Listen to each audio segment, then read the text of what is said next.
Oui Margot, et je reçois aujourd'hui Joël Desvart, vous êtes président de la Fédération des chasseurs du Nord. Bonjour monsieur, merci d'être sur notre plateau. Qu'est-ce que ça pèse dans les Hauts-de-France, la Fédération des chasseurs du Nord? Bonjour monsieur, merci de m'accueillir surtout. La Fédération des chasseurs du Nord, c'est une association qui est régie sur la loi 1901. Nous avons 22 500 adhérents, donc 22 500 chasseurs. Donc notre rôle, bien sûr, c'est de gérer les espèces, toute la réglementation de la chasse et éviter toutes les problématiques liées à la chasse. Alors, il y a toutes sortes de chasseurs au sein de votre fédération. Comment est-ce que ça se répartit entre les différentes chasses, en fait? Oui, alors ça se différencie en trois groupes. Nous avons un tiers de nos chasseurs qui chassent principalement ce qui est gibier migrateur, c'est-à-dire gibier d'eau et bécasse des bois, gibier terrestre, migrateur terrestre. Après, un tiers le gibier de plaine, perdrix, lièvre, lapin, faisan, et un tiers le grand gibier.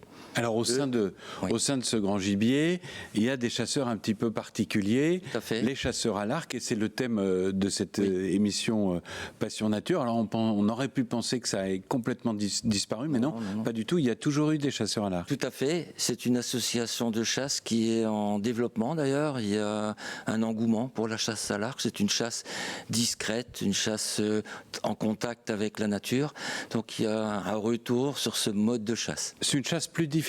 Ah oui, tout à fait. Oui, il faut beaucoup de patience. Le résultat est quand même beaucoup plus compliqué puisqu'il faut approcher les animaux, se confondre à la nature, des mouvements très très discrets parce que l'animal reste toujours très très vigilant, c'est sa défense en fait. Donc c'est vraiment une chasse très très particulière. Il faut beaucoup de patience. Voilà. Alors on va regarder tout de suite un extrait de cet épisode de Passion Nature. Il y a un alignement en fait de la pointe de ma flèche jusqu'à mon coude. Le fait de respecter ça avec un travail respiratoire et le mental pour essayer de ne pas tirer n'importe quelle zone, mais vous allez tirer en fait le pouls qui transite au niveau de la zone létale, qui est foie, poumon, foie, cœur. C'est la zone sur laquelle nous on s'axe au niveau de notre tir. Vous savez que vous n'avez pas beaucoup de possibilités en tant que chasseur à l'arc pour être au contact du gibier parce que c'est une chasse de contact. Et un gibier que vous voyez comme dans les conditions qu'on est ici, c'est extrêmement rare. Mais en même temps, nous ne pouvons pas tirer très très loin du fait que la zone létale est très petite à un moment donné. Donc il faut essayer de le rapprocher. Et effectivement, c'est là la difficulté de pouvoir flécher. Une saison de chasse d'été, vous pouvez ne pas tirer de flèche, comme tirer peut-être une flèche. Donc vous savez que quand le moment arrive, vous ne pouvez pas le rater, quoi. Il faut s'entraîner tout le temps quand on chasse à l'arc? Oui, tout à fait. À l'entraînement, on peut se permettre de tirer plusieurs flèches. Ça nous permet de nous corriger et vous allez compacter, vous allez tirer à un endroit précis avec plusieurs de vos flèches. En conditions de chasse, il y a quand même une forme de stress, donc il y a une gestion du stress en plus à gérer parce que vous savez que vous allez apporter la mort, proprement. Donc vous ne tirez pas, c'est pas un tir hasardeux, c'est réfléchi, posé, et la somme des entraînements va permettre de se rapprocher de ça. Voilà, Joël Desvart, président de la Fédération des chasseurs du Nord. Alors on le voit, une chasse difficile, une chasse très précise et une chasse au grand gibier aussi, et notamment au chevreuil, et ça fait partie de cette émission. Oui, alors la chasse au chevreuil, bien sûr, c'est une chasse qui est réglementée, comme la plupart des chasses, et les chasseurs, donc, quand ils se déplacent sur un territoire, ont quelque part un quota de prélèvement. Et je montre ici le système. C'est ce qu'on appelle le plan de chasse. Ça fait chaque année selon les comptages des populations. En fonction de l'état de la population.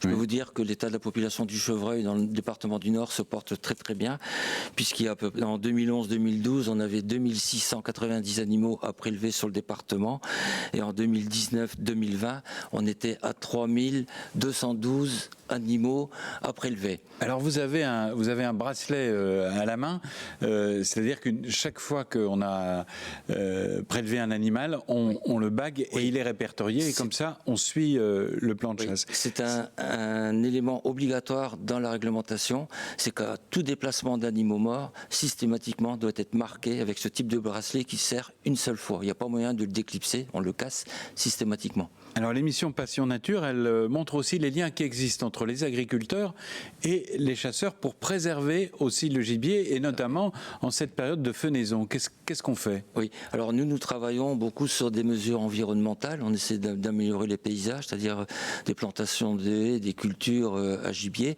Les chevreuils de plus en plus occupent les campagnes et se refugent dans ces zones-là, dans les parcelles de foin, de luzerne. Donc du coup, on a décidé d'équiper et de prêter, de mettre à disposition des barres d'effarouchement pour nos agriculteurs. Donc c'est une machine. On met ça devant le tracteur pour les faire fuir au moment de la fauche. Bon, oui. Ça ne sauvera pas tous les animaux, mais ça fera quand même fuir une grosse partie. Donc on a des études sur cette question-là. Donc on aura des chiffres qui sortiront, mais on sait que ça a une efficacité sans faille. Vous avez une surveillance aussi des plaines par drone, donc vous faites appel aux nouvelles technologies. Tout à fait. Et le département du Nord est un peu pionnier en la matière là-dessus. Oui, on s'est équipé de 2 drones avec caméra thermique, donc c'est des petits jouets qui coûtent quand même le prix d'une belle voiture, puisque c'est 39 000 € le drone. Oui, tout à fait. C'est une technologie vraiment fiable. Nous, on en tire vraiment un intérêt, et ça permet aussi de faire des études, d'évaluer les populations et aussi d'anticiper par rapport aux interventions des agriculteurs, d'aller voir s'il y a des jeunes chevriards dans les foins et de sauver la vie de ces animaux. Alors, c'est un des rôles des fédérations de chasse, on le connaît moins, de préserver les espèces. Ah non, c'est notre rôle, puisque le rôle d'une fédération, on a une mission, c'est de gérer les espèces, éviter la disparition d'une espèce et aussi éviter la surabondance. Donc d'où les plans de gestion où on demande aux chasseurs de prélever. Et la difficulté qu'on peut rencontrer, c'est que le chasseur a tendance à ne pas prélever suffisamment. Ah, c'est ce qu'on dit. C'est aussi peut-être parce que vous voulez un peu plus de gibier, non? Non, je pense que c'est dans l'éthique du chasseur. Je pense qu'on a souvent donné une mauvaise image du chasseur, et le chasseur préserve la nature. Ça pourrait paraître à contresens, mais il y a une obligation par rapport aux dégâts agricoles. Ça peut poser des problèmes. Là, sur les barres d'effarouchement. Et c'est ce qu'on a vu et c'est ce qu'on va expliquer dans l'émission. Merci beaucoup d'être venu sur notre plateau. Voilà, Margot, ce qu'on pouvait dire.